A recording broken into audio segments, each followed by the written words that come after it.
magic palayok, lutoy na lasa, dahil pagmamahal ang nagmumurang sangkap. Wala kang kwentang anak! Napakawalang yamong bata! Itong common concern lang pala natin para kay Cookie ang kailangan para makita kita ulit. Jude, gusto ko lang linawin na wala pa rin nagbago. Ano? Yes! Jude! Ano ba? Ito! Sakit na naman ako naman! Tumatanda ng paurong eh! Por favor, mi niña, huwag ka nang umiyak. Sabi ko naman sa'yo dapat di na natin sinabutahe ang date ng papa mo. Tingnan mo tuloy yung naging resulta. Sinisermonan mo pa ako ngayon, Palayok. Nakita mo na nahihirapan na ako kung sa nangyayari kay Papa eh. Tapos ikaw pagagalitan mo pa ako? No, mi niña. Pareho lang naman tayo Lungkot na lungkot din ako. Ang bigla na lang magbago ang aking mi hermana na si Sandok. Pareho lang tayo na sitwasyon. Bakit ba kasi kailangan mangyari to sa amin? Akala ko magiging perfect na lahat kapag nagkasama na kami ni Papa. Nag-promise ka sa akin, Palayok. Gagaling si Papa kapag pinainom ko yung magic soup. Gumaling nga po siya pero nagbago naman yung ugali niya. Mi niña, ginawa ko lang naman yung makakaya ko. Pinagmamalaki mo yung ginawa mo? Nakita mo na ba si Papa ngayon? Mas gusto ko pa siya dati. Pinapalo niya na ako ngayon. At lahat ng tao dito sa bahay, inaaway niya na. Yun ang resulta ng ginawa mo. Mi niña, huwag ka naman magalit sa akin. Hindi ko naman ginustong magkagano ng papa mo Sana, hindi ko na lang pinainom yung magic soup na niluto mo.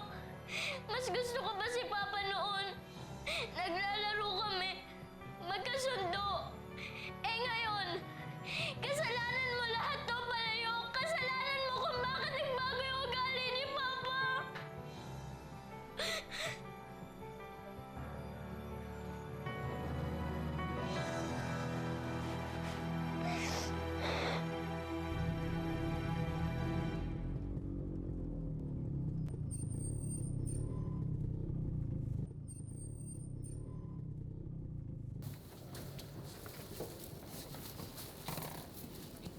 Ano yan, anak?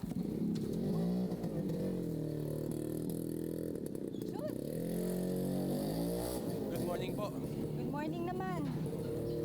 Nay, mauna na po kayo sa loob. Sige ha, maiwan ko muna kayo. Sige po. Anong ginagawa mo dito, Jude? Huwag mo sabihin gusto mo akong sumabay sa'yo papunta sa korte para sa annulment natin. Hindi. Pilar, meron sana akong gustong hilingin sa'yo. Ano yun?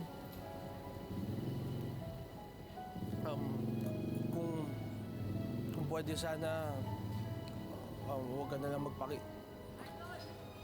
magpakita sa korte. Kasi kung gano'n, di ba baka isipin ng judge na hindi mo na kinokontest yung kaso.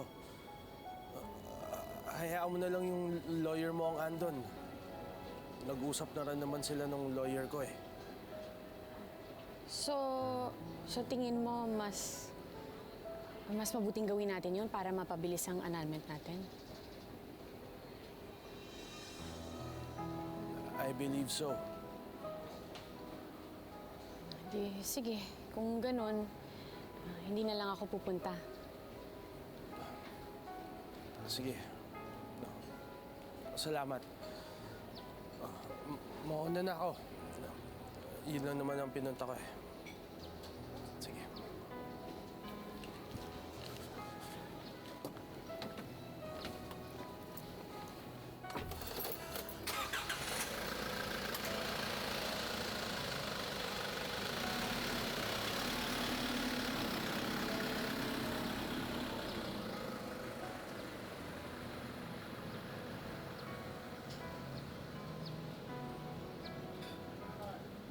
You to me! Inutusan lang po. Ibalik niyo yung gamit ko! Wala kami magagawa dyan. Teka muna, nakausap ko na si Mr. Chu, ha? Bibigyan daw niya ako ng palugit! You can't... Hey! Ano ba, Emma? Hindi mo ba... Bakit mo sila paiinumin? Kinukuha na nga ang gamit ko, eh! Why are they taking all our things? Ginigipit na ako ng loan shark sa casino. They're harassing me! Before you know it, kailangan natin lumipat ng bahay. What? So what are we gonna do? I mean, we can't let this happen. I know. Well, that's because I gave them the title of the house as collateral. You what? Yeah, and we need to have the money to pay them back already. Natasha, you're my only hope. Ikaw na lang pag-asa ko. Oras nang i-level up mo ang pagsaseduce kay James. Gagawin ko. Ask him to marry you. Please. Pag nangyari yun, makukuha na natin ang kayamanan ni Cookie. Please. See? Ito, parang maganda to. Ito, malapit lang yung restaurant dito and it doesn't require years of experience. Parang ito nga. Ito. What do you think, Pilar? Sa tingin ko, malakas ang chance na matanggap ka dito. Pilar! Ha? Ano sabi mo? Kanina pa ako daldal ng daldal dito, hindi ka naman pala nakikinig. Sorry Inisip ko lang kasi si Cookie. Kung ano nang nangyari sa kanila pag uwi nila kagabi. Yan lang ba talaga iniisip mo? Baka naman si Jude yan ang isip mo, Paano naman napasok sa usapan si Jude? Sabi ni Kirby, kagabi, hinatid ka raw. Kanina, nakita ko nanggaling siya dito. Don't tell me we're back together. Kala ko itutuloy mo na talaga yung annulment. Tuloy naman talaga yung annulment Pero syempre, alang-alang kay Cookie, hindi maiwasang magkita pa rin kami ni Jude. Pero magkaibigan lang talaga kami nun. Sige na, hanap ka pa. Yun lang ba? Baka may iba pa dyan. Kailangan natin maghanap ng mabuti. Mi hermana? Mi hermana? Magpakita ka na, por favor.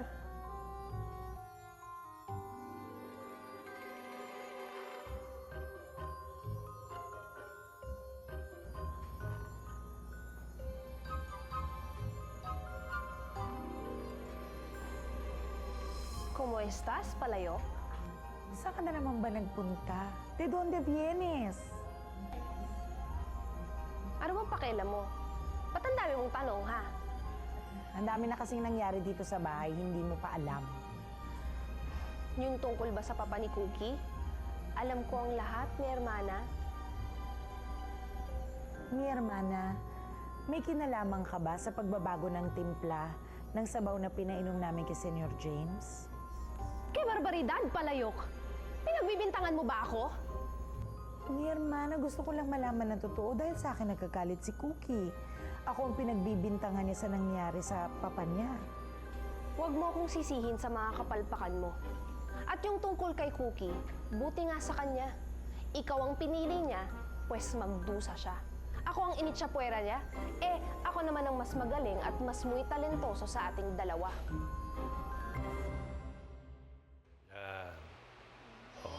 Okay, yeah.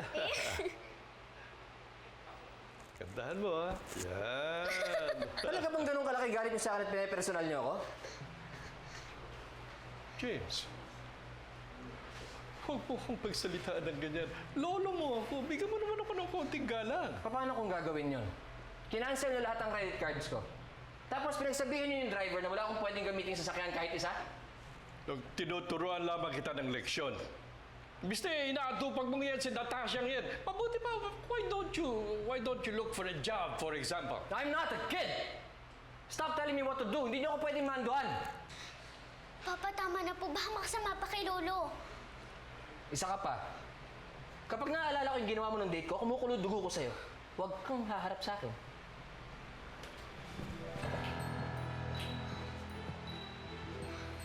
Lolo.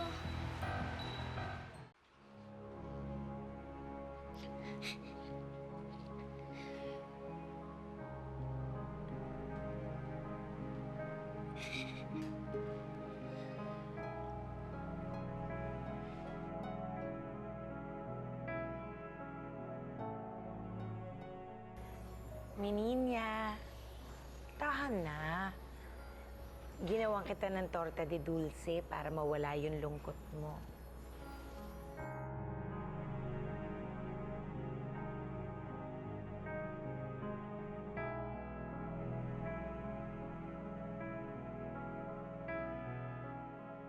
No tengos miedo, Ninya.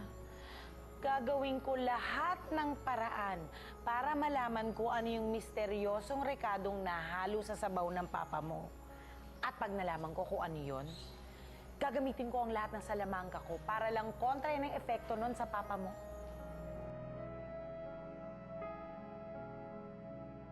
Cookie, huwag ka na magalit sa akin. Alam mo naman, ang turing ko sa'yo parang tunay na mi hermana, tunay na kapatid. Masama din sa kalooban ko na ganito tayo.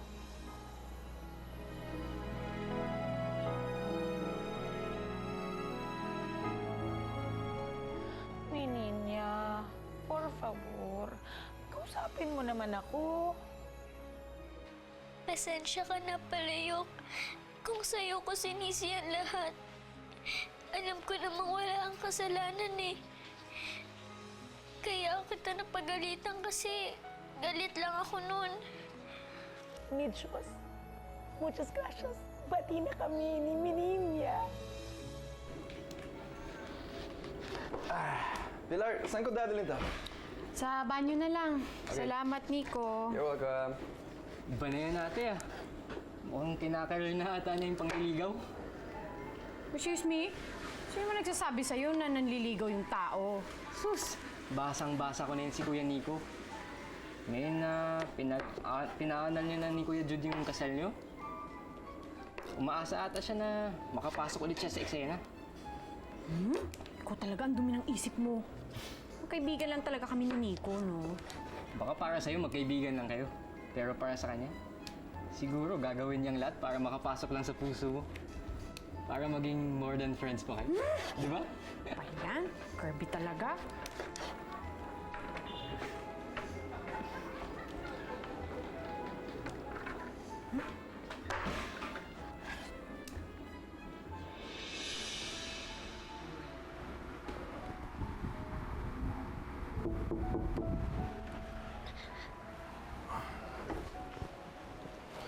Hi, Cookie.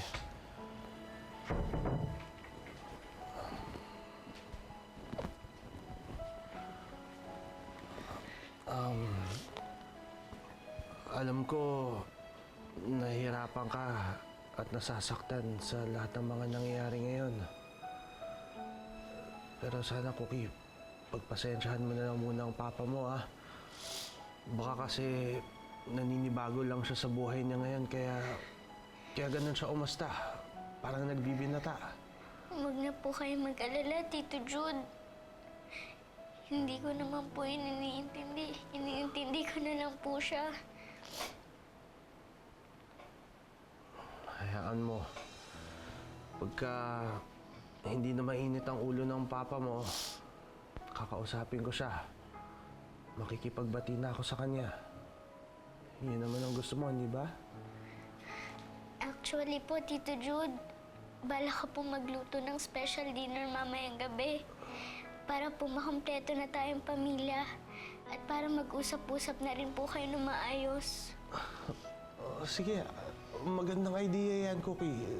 Ituloy natin. Tito Jude, imbitahin niyo rin po si Ate Pilar. Kasi po, parte na rin di ba siya ng pamilya?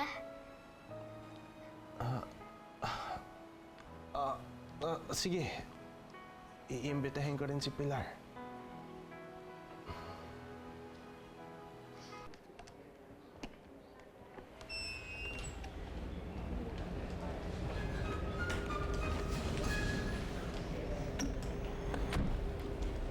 Nico, pwede ba kitang makausap? Of course, Pilar. Tungkol saan?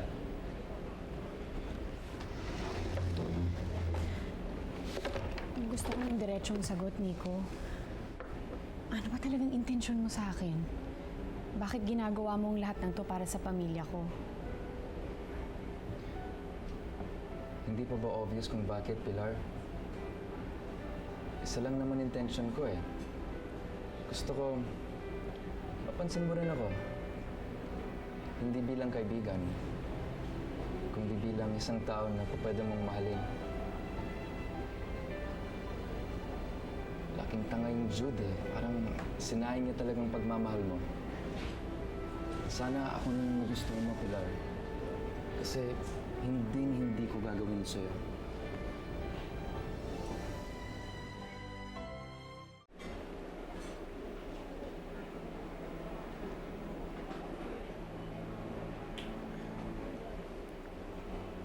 Sorry, Nico.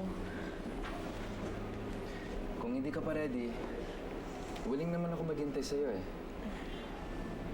Ayaw kitang paasahin, Nico. Napakabait mo sa akin tsaka sa pamilya ko. Marami kang magagandang katangian na magugustuhan ng kahit sinong babae. Pero, kaibigan lang talaga ang pagtingin ko sa'yo eh. Hindi ko masusuklian ang pagmamahal mo.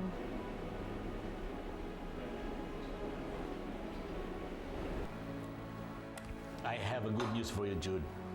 The court has already ruled on the annulment of your marriage. Malaking bagay pala ang hindi pag-appear ni Pilar sa mga hearings to signify that there is no contention on her part. Pirmahan mo lang ang mga papeles na ito para ma-finalize na natin ang lahat.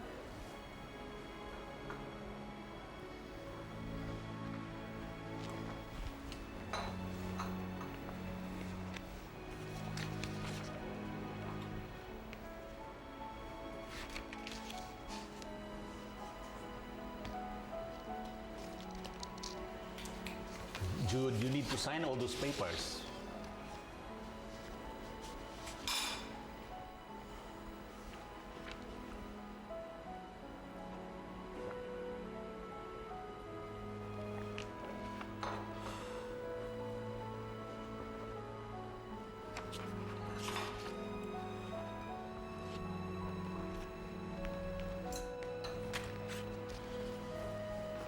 Thank you, Jude.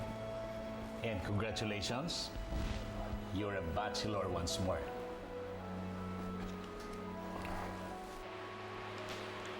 Time to eat! Yan! Sarap yata yun ah. Special! Tito Jude, nasa po si Ate Pilar? Hindi siya pwede ngayon, Cookie eh. Is James joining us for dinner? O yan na. Good evening, everyone. Good evening. Sabi sa akin ni Cookie, meron tayong important family dinner. So I thought, since nandito kayo lahat, I'll make the announcement. Ano yun, Kuya? Niyaya ko na siyang magpakasal. Probably this engagement is really a mistake. No one in your family likes me. Tinawagan ako ni Cookie, emergency daw. Ano ba nangyayari? Jude, pinagsisisihan mo ba yung ginawa natin? Na nagpakasal tayo? Palayok, tulungan mo ko. Hanapin natin si Papa.